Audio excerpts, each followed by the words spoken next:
So many Scottish accents in this movie that I just want to take up the challenge and perfecting it on my own until I go back to college in the fall. Which means that I'm going to need a mentor for this one. You want to help me out on this one here, Chibs?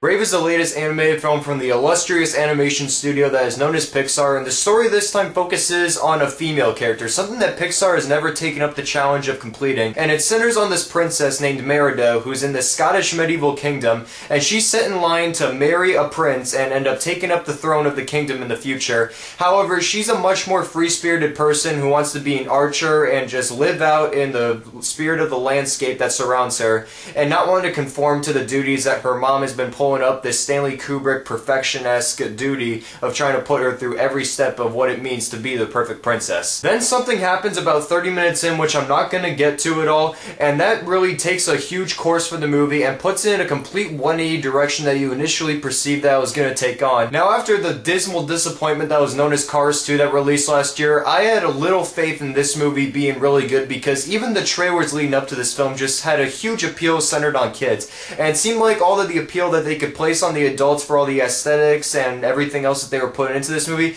it just seemed very vacant and that the slots weren't being filled in, and even though it was just based off 2.5 minutes of footage in a trailer, it just wasn't really doing enough for me. But I went into this movie with an open mind, and thankfully Brave is not a huge disappointment like Cars 2 was, but it isn't great like most Pixar films have been beforehand. If there are two things that stick out in every Pixar movie, no matter what, if it's even great or even a disappointment like Cars 2, it's the voice acting and the animation. Here the voice acting is comprised mostly of Scottish and British actors and actresses, and they all do a very good job with the characters that they have the opportunity of portraying. But Kelly MacDonald from Boardwalk Empire, who voices Princess Merida, she does an especially great job at conveying the fragmented, innocent personality of Princess Merida because she doesn't want it to conform to the nature that her mom wants her to. And I thought that MacDonald found a great voice within the character, and conveying her innocence was very spot on. And now moving on to the animation, which this is definitely one of the best animated movies that Pixar has constructed. Well, I wouldn't say as a full-on animated movie, but just in the animation category alone, because there are some beautiful, lush landscapes that are shown off in this movie. The colors are very vibrant, and even the establishing shot of this movie had me in awe in seconds from how beautiful that it was. Now, on the other hand, for those two categories specifically sticking out in this movie, everything else is just very kind of all over the place. While it does succeed in certain aspects within the humor, which I was laughing almost consistently throughout the movie,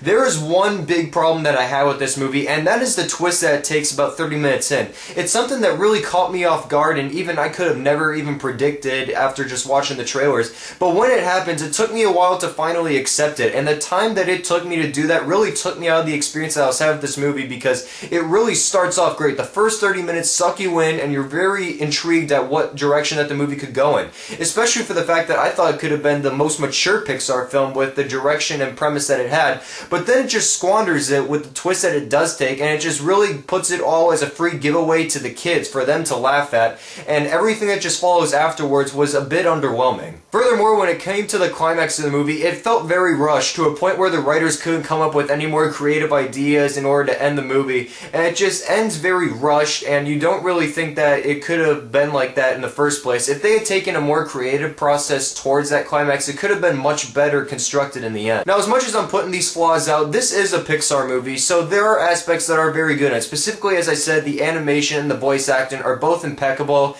and in addition, the humor does work at points, especially the princess's three little brothers. They provided a lot of the comedy for the movie. However, there couldn't be a little bit more of them because they were pretty funny for what they had to do in the film. However, everything else which really sticks out, the story is very jumbled at points, and also, as I said, the climax is very rushed, in which you just go, really? That's it? However, apart from those flaws and the devoted Pixar fan that I have been over the past 15 years or so, I still enjoyed Brave for what it was, even though it took me a little while to accept the twist that it takes after those first 30 minutes. It has a very promising first 30 minutes that are brilliantly constructed, the voice acting is great, and the animation is very lush, and that's why I'm going to give Brave 3.5 out of 5 stars. I enjoyed the film, just nowhere as much as most Pixar movies that have been made since its inception. However, thankfully, it is no Cars 2, and that is thankful for just about all of us who were disappointed with that film last year. So if you enjoyed my review of Brave, I should have a review of Seeking a Friend for the End of the World up sometime this weekend as well. So in the meantime, I'm Tyler from CaliCritic Reviews, and I'll see you guys later. Goodbye.